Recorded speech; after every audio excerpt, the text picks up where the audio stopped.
कि अगर आज खिलाफत कायम हो जाती है तो इसमें खलीफा कैसे चुना जाएगा और इस्लाम की कौन सी फ़िक्र कायम की जाएगी। ये सवाल हमारा यूनिवर्सिटी के तलबा पूछते हैं। बराह मानवी इस पर रोशनी डाले। इनका ताल्लुक़ जो है इस्लामी जमीयत तलबा से है।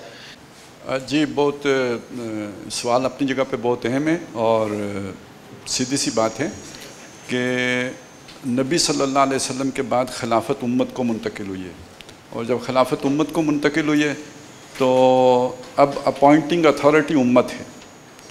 उम्मत ने किसी को खलीफा बनाना है और जो भी खलीफा होगा वो खलीफतुल्लाह नहीं होगा, वो अल्लाह का खलीफा नहीं होगा, वो उम्मत का खलीफा होगा, वो खलीफतुल मुस्लिमीन होगा। मुहम्मदुर रसूलुल्लाह अल्लाह के खलीफा थे, हज़रत दाऊद अल्लाह के खलीफा थे, हज़रत सुलेमान अल्लाह के खलीफा थे, हज़रत अबू बकर अल्लाह के खलीफा नहीं है, हज़रत उमर अल्लाह के खलीफा नहीं है, वो खलीफतुल मुस्लिमीन है। तो जो मुसलमानों के नियाबत कर रहे हैं तो इस चीज़ को सामने रखेंगे तो खलीफा जो है वो पहली बात तो यह कि उम्मत बनाएगी, पहली बात ये होगी। दूसरी बात ये कि नबी सल्लल्लाहु अलैहि वसल्लम के बाद खिलाफत किसको मिली? खिलाफत उसको मिली जो हुजूर के बाद सबसे बरगज़ीदा शख्सियत थी, फजीलत में सबसे ऊपर था और जिसको आप कहेंगे कि नबी हुजूर सल्लल्लाहु अलैहि वसल्लम के बाद उम्मत में हज़रत अबू बकर से ऊपर कोई भी नहीं, उनको मिली। तो जब तक वो ज़िंदा हैं किसी और को कैसे मिल सकती है?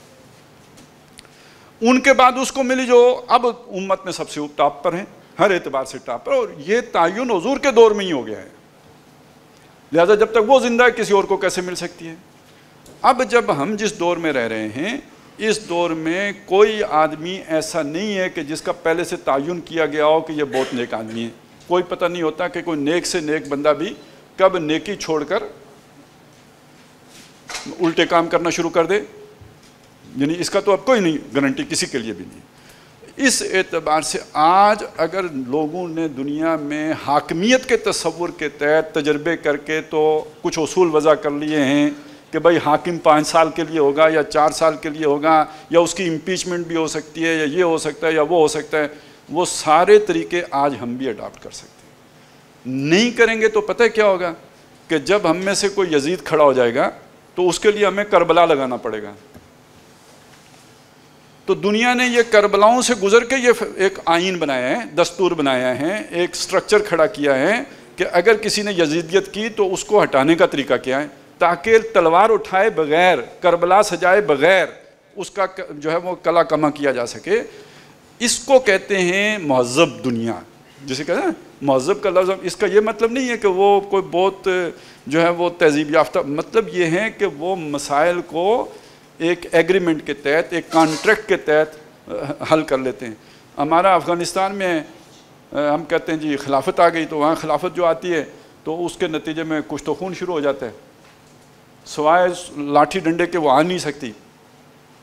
तो इसके मुकाबले में महज़ब का लफ्ज़ इस्तेमाल किया जाता है कि जी आप अगर ये करना चाहते हैं तो इसका ये तरीका है, उसके लिए एक पूरा जो है वो निज़ाम वज़ा कर दिया जाता है। लिहाजा जो हाकमियत के लिए निज़ाम और तरीक़ाकार वज़ा किया गया है, इसमें से जो बिस की गांठ है, जो जहर है जो हाकमियत की, उसको निकाल दें, उसकी जगह पे खिलाफत का तस्वुर ले आएँ, यानी इंसान नायब है और ये कि हम अपनी हाकमियत नहीं गालिब कर रहे बल्कि ये कि अल्लाह की मर्ज़ी नाफिज करेंगे।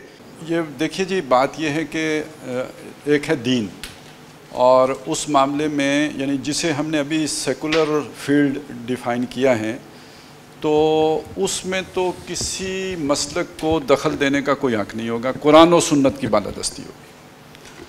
और जहाँ तक मामला है रिलीजियस फील्ड का, उसमें रियासत यानी खिलाफत दखल नहीं देगी कि आप बरेलवी हैं, देवबंदी हैं, अहले हदीस हैं या क्या हैं।